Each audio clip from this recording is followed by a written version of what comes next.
Saudara yang juga jadi sorotan, Indonesia hari ini mengirim bantuan kemanusiaan untuk warga Palestina yang terdampak konflik di Gaza.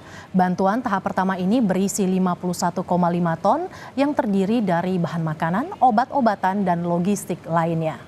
Pelepasan bantuan kemanusiaan di Lanut TNI AU Halim Perdana Kusuma dipimpin langsung oleh Presiden Joko Widodo pada Sabtu pagi. Presiden mengatakan pengiriman bantuan tahap pertama seberat 51,5 ton ini dibawa menggunakan 3 pesawat. Bantuan terdiri dari bahan makanan, alat medis, selimut, tenda, dan barang-barang logistik lain yang telah disesuaikan dengan kebutuhan warga Gaza. Presiden menyatakan bantuan ini bukan hanya dari pemerintah atau TNI Polri, tetapi juga dari masyarakat yang disalurkan melalui berbagai lembaga kemanusiaan seperti Basnas, PMI, hingga Kitabisa.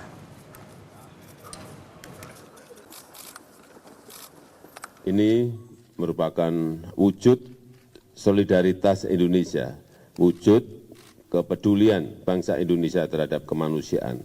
Karena tragedi kemanusiaan yang ada di Gaza tidak dapat diterima dan harus sesegera mungkin dihentikan.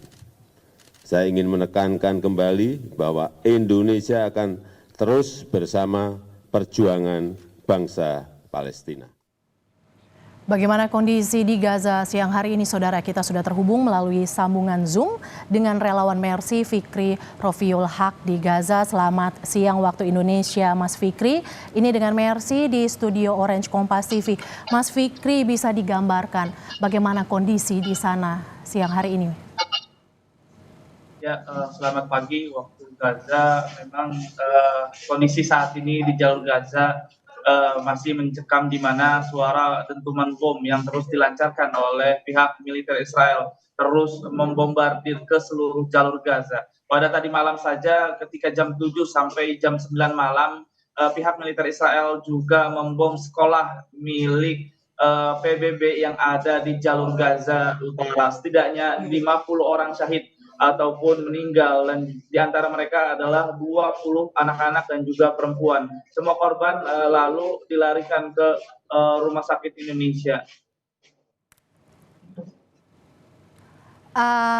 Mas Fikri, bantuan apa yang saat ini paling dibutuhkan oleh warga Gaza di sana? Ya, tentunya bantuan yang sangat dibutuhkan bagi masyarakat Palestina, mengingat adalah obat-obatan dan juga alat-alat kesehatan serta pangan, mengingat setiap harinya warga Gaza juga mendapatkan serangan-serangan terus dari pihak militer Israel. Akibatnya jumlah korban luka-luka terus memadati Rumah Sakit Indonesia. Tercatat 1.300 lebih korban meninggal dilarikan ke Rumah Sakit Indonesia, dan juga kurang lebih 4.000 korban luka-luka yang terus dilarikan ke Rumah Sakit Indonesia. Dan saya juga melihat banyak sekali korban luka-luka yang dirawat di lorong ruangan rumah sakit, akibat memang mereka tidak mendapatkan ruangan untuk beristirahat akibat dari penumpukan korban luka-luka. Dan juga saat ini memang mereka membutuhkan bahan pangan dan juga air bersih. Mas Fikri, lantas bagaimana dengan kondisi rumah sakit? Apakah hingga saat ini masih bisa menampung para korban yang luka-luka akibat peristiwa yang terjadi saat ini? Ya, seperti yang saya sampaikan, memang setiap harinya Rumah Sakit Indonesia selama 24 jam terus beroperasi menangani korban luka-luka oleh tim medis yang ada di Rumah Sakit Indonesia. Dan banyak dari mereka belum mendapatkan obat karena memang obat yang terus menipis di Rumah Sakit Indonesia, dan juga banyak mereka belum mendapatkan penanganan dari tim medis, mengingat juga tim medis tercatat lebih dari 107 orang meninggal di seluruh jalur Gaza. Akibatnya memang dengan berkurangnya tim medis ini, sehingga tim medis yang ada di jalur Gaza, di rumah sakit di jalur Gaza, terutama khusus di Rumah Sakit Indonesia, mengalami kewalahan untuk menangani pasien-pasien yang ditangani. terjadi krisis tim medis, lantas Mas Fikri, selain Rumah Sakit Indonesia, kemana korban tadi yang Anda sebut banyak wanita, perempuan dan anak dibawa, Fikri? Ya, mereka juga banyak dilarikan ke Rumah Sakit Ashifa, di mana memang rumah Sakit Ashifa adalah rumah sakit terbesar yang ada di jalur Gaza. Dan terkhusus mereka berfokus di pusat kota Gaza. Untuk Rumah Sakit Indonesia sendiri juga memang rumah sakit terbesar kedua yang ada di jalur Gaza, dan juga rumah sakit terbesar yang ada di jalur Gaza Utara, sehingga korban-korban yang ada di kamp pengungsian Jabalia dan juga di seluruh jalur Gaza Utara, mereka dibawa langsung ke Rumah Sakit Indonesia.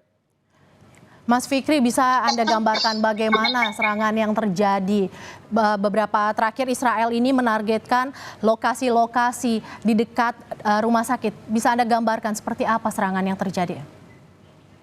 Ya, memang beberapa kali juga pihak militer Israel menargetkan di area sekitar Rumah Sakit Indonesia, di mana terdapat memang kamp militer pejuang Palestina yang hanya berjarak dekat dengan Rumah Sakit Indonesia. Akibatnya banyak sekali gempuran-gempuran di sana yang digempur oleh pihak militer Israel, dan juga akibat dari gempuran tersebut seringkali pasir, batu dan serta besi juga, ataupun serpihan roket pun masuk ke dalam area Rumah Sakit Indonesia. Akibat gempuran-gempuran tersebut juga Rumah Sakit Indonesia saat ini mengalami kerusakan, di mana banyak sekali plafon-plafon yang runtuh, dan juga akibat tersebut juga kabel banyak yang terputus. Bukan hanya juga Rumah Sakit Indonesia, tempat kami tinggal sementara saat ini memang di Wisma Dr. Jose Rizal juga pun mengalami kerusakan, di mana banyak hampir seluruh ruangan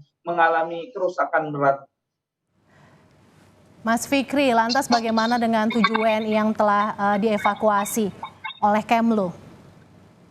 Ya, memang kami juga mendapatkan kabar bahwa sebagian dari 7 WNI sudah berhasil, alhamdulillah sudah berhasil bisa dievakuasi ke luar jalur Gaza, namun sebagian masih belum bisa untuk mereka mengevakuasi diri mereka ke luar jalur Gaza. Namun sampai saat ini mereka masih terus mengusahakan untuk mengevakuasi diri mereka ke luar jalur Gaza. Untuk kami dan juga 2 relawan Mercy lainnya memang saat ini memutuskan untuk bertahan di jalur Gaza agar bisa membantu masyarakat yang ada di jalur Gaza, terkhusus di Rumah Sakit Indonesia.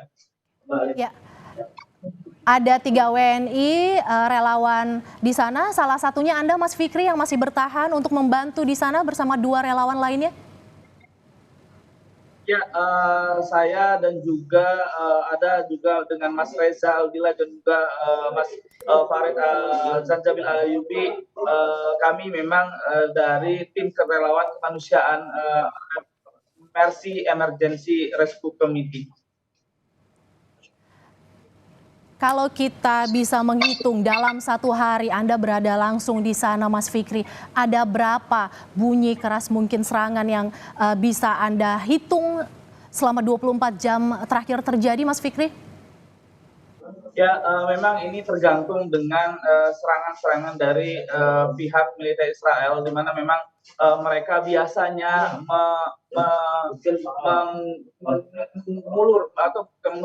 menggilir di daerah, misalnya mereka menargetkan di jalur Gaza Selatan. Di hari itu banyak sekali pasti gempuran-gempuran di jalur Gaza bagian selatan, dan juga itu terjadi di jalur Gaza Tengah dan juga di jalur Gaza bagian utara. Memang beberapa hari lalu juga di jalur Gaza Utara menjadi target sasaran oleh pihak militer Israel, sehingga dalam 1 harinya memang saya bisa mendengar ratusan ledakan yang ditargetkan oleh pihak militer Israel, sehingga dari ratusan ledakan yang kami dengar, bukan hanya kami dengar saja, bahkan ledakan ini yang sangat kuat akhirnya merusak Rumah Sakit Indonesia yang ada di jalur Gaza, dan juga wisma tempat kami tinggal di Wisma Dr. Jose Rizal yang masih satu lingkungan dengan Rumah Sakit Indonesia.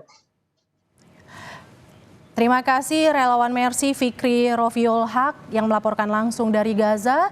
Hingga kini Israel masih terus membombardir jalur Gaza, bantuan bergulir tetapi masih banyak bantuan yang dibutuhkan oleh warga Gaza di sana. Terima kasih Mas Fikri, semoga lancar misi kemanusiaan yang dilaksanakan di sana. Salam untuk teman-teman yang ada di sana Mas Fikri.